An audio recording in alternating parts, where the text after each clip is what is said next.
Tao đây á, tao đây chưa? Cậu ơi.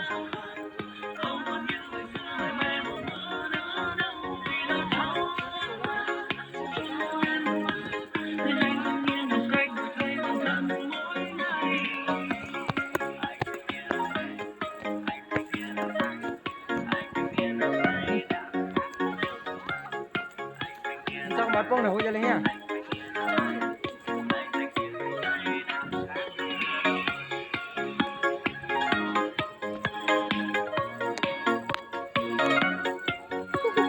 Tạc ơi.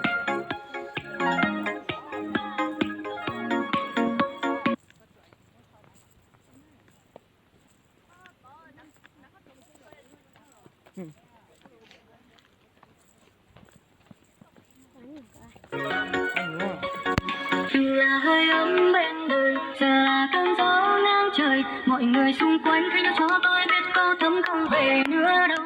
Đặt tròn niềm tin sai người, giờ này ai khóc ai cười, thề hẹn làm chi để rồi bỏ đi. Tôi có đem tình tuôn đắp mây hóa ngang trời che lấp, tôi vẫn nơi này đợi chờ cô về với tôi. Là vì tôi quá ngốc nghếch hay là do gia cảnh tôi nghèo, góc nhà chỉ còn mình tôi buồn chẳng đến.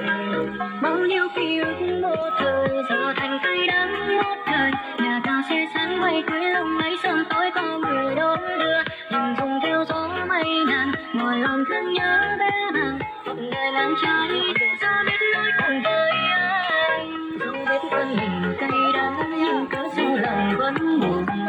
Làm thu làm thuê làm sao mới cho được lòng nhà. Cô thắm ngày nào bên tôi nay cũng xa dần mất rồi, đành thôi tôi phải quên.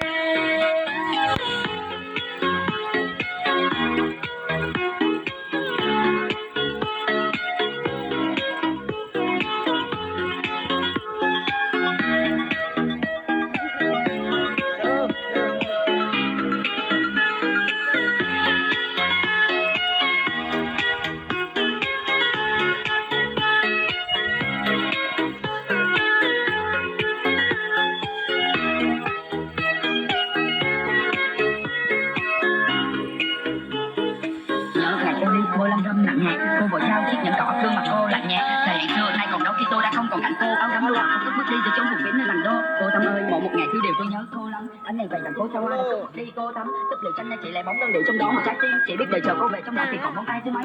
Tôi sao giọt nước mắt sao còn đọng mấy ngày mi. Đã bao lần tôi nắm lấy thứ tình cảm phai tàn đi.